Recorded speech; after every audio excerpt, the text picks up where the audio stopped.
Good morning, students. As you know, ICSE board has decided the exam will be divided into 2 semesters. The first semester will be in November and the second semester will be in March. Okay, so computer application में जो specimen उन्होंने दिया है उसके sample paper को हम देखते हैं। ठीक है, उसको आप कैसे सोल्व करेंगे आपको पता है, उसमें आपके पास 1 आवर एंड 30 मिनट्स ही वहाँ पे हैं। सो ऑब्जेक्टिव टाइप क्वेश्चंस हैं, इसमें आपको बहुत ज़्यादा केयरफुल रहना है क्योंकि सभी आंसर्स एक जैसे ही दिखते हैं, लेकिन करेक्ट कौन सा है वो आपको देखना है। तो सोल्व करते हैं इसको। फर्स्ट क्वेश्चन दिया है यहाँ पे, चूज़ द करेक्ट आंसर। ये सब नॉलेज बेस्ड क्वेश्चन है। Which of the following are valid comments, इसमें से आपको बताना है कि वैलिड कमेंट कौन सा है। ये देखिए वैलिड कमेंट, आपको पता है ये 2 टाइप के कमेंट होते हैं, एक मल्टी लाइन होता है, एक सिंगल लाइन होता है। सो ये वाला भी करेक्ट है आपका और ये वाला गलत है आपका, और ये वाला आपका सिंगल लाइन कमेंट है, दोनों आपके सही हैं, ये वाला भी आपका गलत है। तो आपको पता है फर्स्ट एंड थर्ड करेक्ट है। सो आपने देखना है इसकी चॉइस ये दी हुई है आपको फर्स्ट एंड थर्ड। सो इसका जो आंसर होगा वो होगा फर्स्ट वन। ठीक है, ये आपका करेक्ट रहा। Next, operator with higher precedence are evaluated before operators with relatively lower precedence. You know कि प्रेसिडेंस क्या होता है, means which operator will execute first, पहले कौन सा ऑपरेटर रन करेगा। यू नो बोर्ड मास की तरह ही है। ठीक है, सो सबसे पहले इसमें जो चलता है वो चलता है यूनरी ऑपरेटर। ठीक है, ये आपका रहा हमारा फर्स्ट कौन सा चलेगा, ये चलेगा।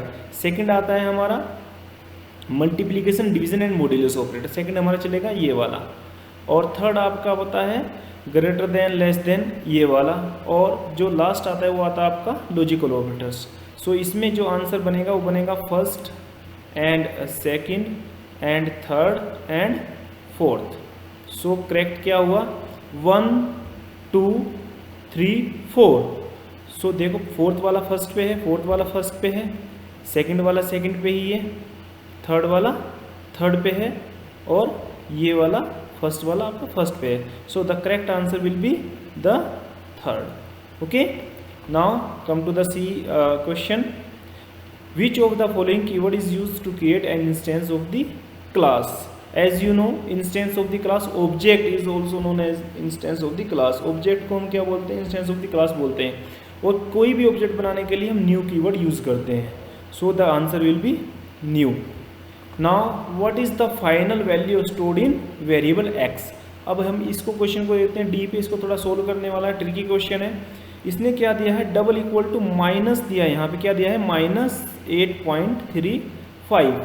और जो मैथ डॉट एब्स दिया है उसके अंदर है मैथ डॉट फ्लोर। फ्लोर पता है आपको छोटी वैल्यू प्रिंट करता है, यानी कि it will remove the number after decimal points. पर ये माइनस में है यहाँ पे, तो माइनस में क्या आ जाएगा 8.35 की जगह क्या हो जाएगा -9.0। और जो एब्स है वो क्या करेगा आपका माइनस का साइन हटा देगा। So answer will B 9.0। So the correct answer is first. Now name the type of error in the statement given below. इसमें कौन सा एरर है, देखो इसमें एरर दिए हैं आपके syntax error, run time error, logical error.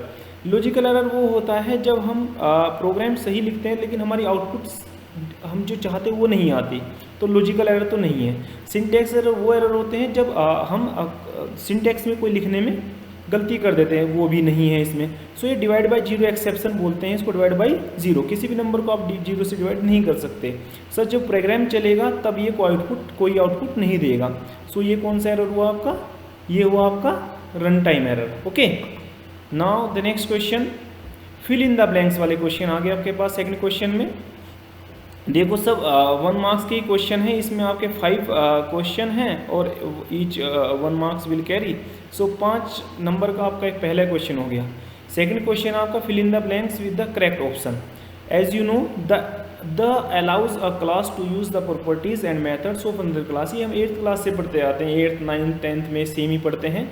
As you no inheritance क्या होता है, when a class inherits the properties of another class. ठीक है, तो सबसे पहला इसका करेक्ट आंसर हो जाएगा ये वाला inheritance. Now come to the next question, the number of bytes occupied by a char. ये भी नोटिस बेस्ड क्वेश्चन ही आपको पता है आपकी 2 बाइट्स लेती है एक कैरेक्टर डेटा बाइट, जो कितना साइज का होता है, 2 बाइट्स का होता है।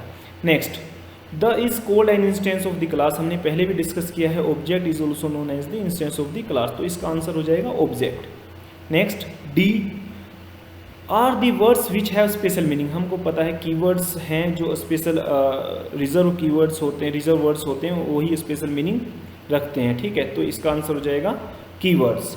Now method that accepts a string without any space, हमको पता है इंटीजर इसका हो नहीं सकता, नन ऑफ वो नहीं है। नेक्स्ट लाइन आपकी पूरी लाइन विद स्पेस एक्सेप्ट करेगा, तो इसका answer will be the correct answer will be next, ये इसका करेक्ट आंसर हो जाएगा, ठीक है।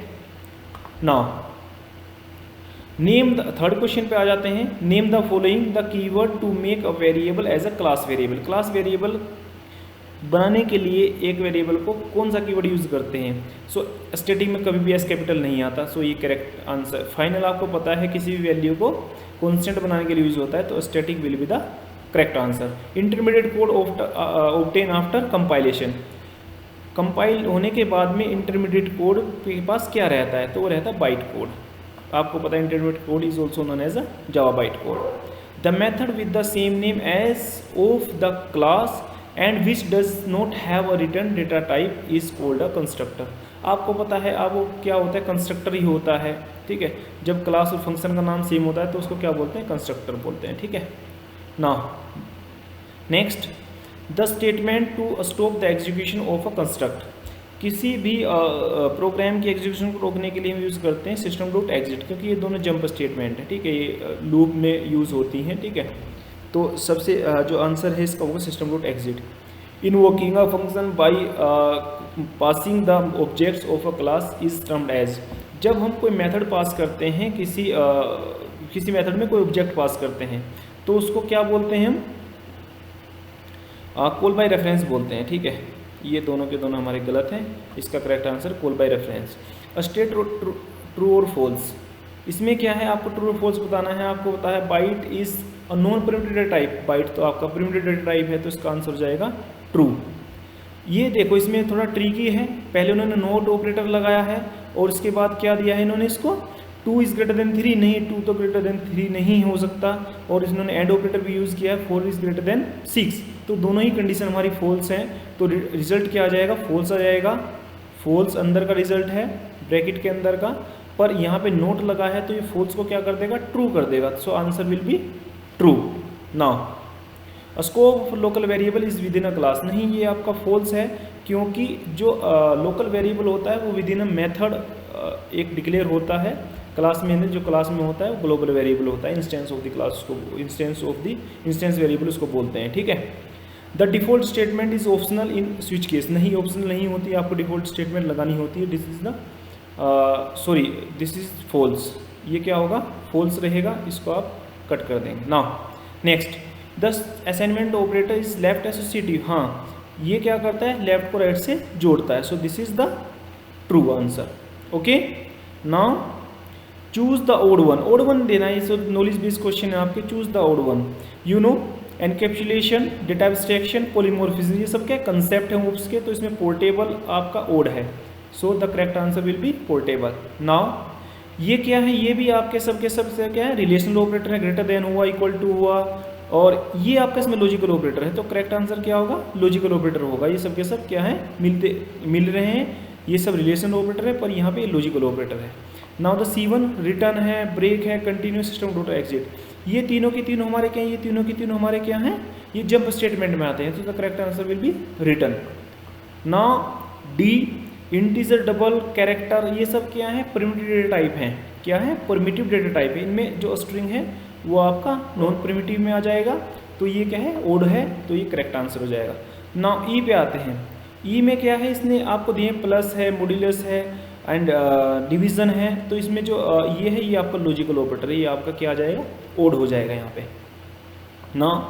उसके बाद आता है क्वेश्चन नंबर 6 आता है, give the output of the following, इसको देखो सोल्व करने में थोड़ा टाइम लग सकता है आपको, लेकिन इसको सोल्व करना है। आपको पता है x प्लस इक्वल टू क्या मतलब होता है, x equal to x plus हो जाता है यहाँ पे, सो इसकी वैल्यू आपने क्या रखनी है, यहाँ पे कितनी वैल्यू इसकी 5 है, प्लस है, ये प्लस प्लस x है, तो ये बाद में इंक्रीज करेगा, so it will be plus only. अब ये यहाँ पे 6 हो गया है, यहाँ पे लिख लेंगे इसको 6, ये प्लस प्लस पहले इंक्रीज कर देगा, सो इसको क्या बोलेंगे यहाँ पे 7 हो जाएगा।